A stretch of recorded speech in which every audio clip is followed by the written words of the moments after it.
Thank you, Chairman Lobiando, for calling today's hearing on the state of U.S. airports. As we confront the FAA reauthorization this year, this hearing provides an opportunity for us to better understand how Congress can help airports satisfy their growing capital needs and keep pace with progress abroad. First and foremost, I want to welcome a fellow Washingtonian as part of today's panel of witnesses. Mr. Lance Lyttle is Managing Director of Sea-Tac, Seattle-Tacoma International Airport, which many of my constituents, as well as tens of millions of others each year, rely on for air travel. I look forward to hearing from him today, in particular about the needs and challenges Sea-Tac faces as it undergoes its own long-term capital improvement plan to modernize facilities, alleviate congestion, which I know is a serious issue at Sea-Tac, as well as to improve the customer experience. Each year, nearly 800 million passengers board aircraft in the United States, with approximately 70,000 commercial and GA flights taking off daily. FAA's most recent forecast projects the number of commercial enplanements in the U.S. alone will reach more than 1 billion a year by 2036.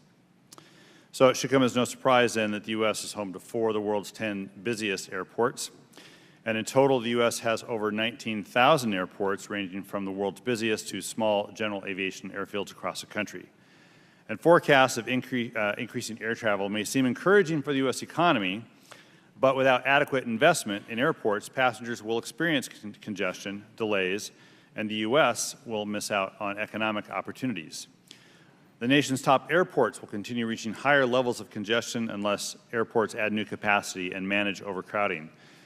For many years, Chairman Lobiando and I have called for the modernization of the air transportation system.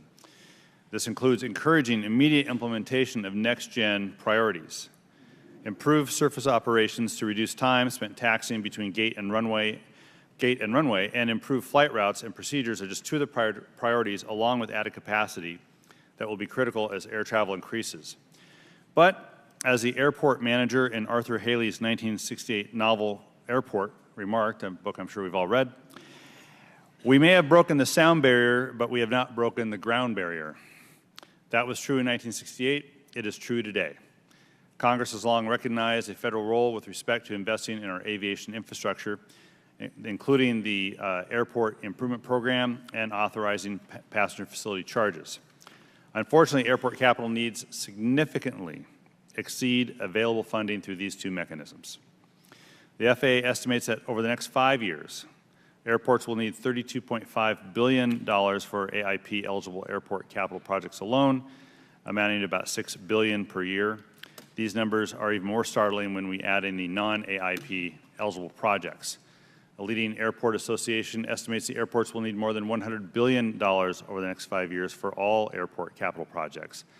The math says it's about $20 billion a year. Congress has fallen short, providing $3.35 billion in AIP funding annually, and the current PFC, currently capped at $450, generates only about $3 billion per year. So even with airports' ability to raise revenues through PFCs, there's still a significant gap between the available funding and the investment needed for critical safety and capacity projects. We need to make headway on these funding shortfalls in order to make U.S. airports more efficient and more competitive. And so what I expect to glean from today's hearing is that this committee must encourage investment at airports, large and small, and keep airport funding in mind in the development of a long-term, comprehensive FAA reauthorization bill this year. So I look forward to hearing from all of our witnesses, but especially the one from Sea-Tac, about the status of our airport infrastructure and ideas for continued investment now and into the future. Thank you.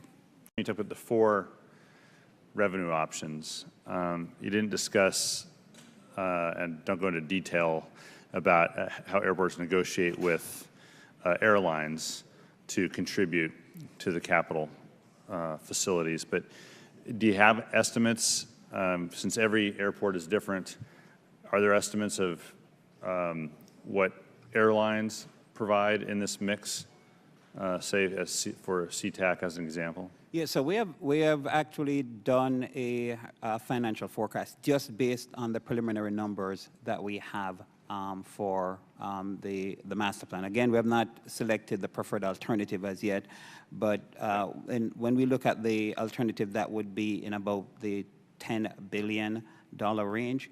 At a $450 PFC, if we do not have an increase in the PFC, by 2034, the cost per enplanement to the airlines would increase from approximately $10.15 today to $49, $50, and we think that would be unacceptable. I know I've heard that the airlines will pay, but I don't think they'll be willing to pay that much at any airport. So from $10 estimated to $49 to $50. Yes. Under your current capital plan. Okay. And so the alternative, it's either out of the airline who presumably puts that into their fare.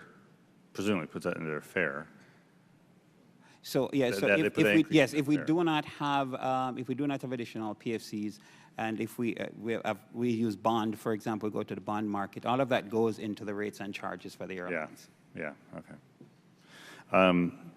So can you talk a little bit about, and for Mr. Donahue as well, and Mr. Lyttle, Mr. Donahue, you have American is largely the big dog at DFW, where at Sea-Tac you have Delta and Alaska and United and others as well, but largely Alaska and Delta, so some multiple carriers, let's call it. Can you two just briefly talk about what that means for operations and how you have to plan at the airport? Okay, Mr. Lyttle, you go first. Okay, it is very interesting because I think in the last use and lease negotiations, the primary airlines that was negotiated with was Alaska Airlines. Now Delta has grown significantly at airports, so we're actually currently, the use and lease agreement, what we call the slow agreement, expires at the end of this year. So we're in negotiations right now with multiple airlines, but of course the big players are Alaska and Delta. It's very challenging because we have a gate allocation methodology that basically favors an airlines that actually growing at the airport. So it favors one airline over the other. And the problem is we are constrained. We just do not have enough gates.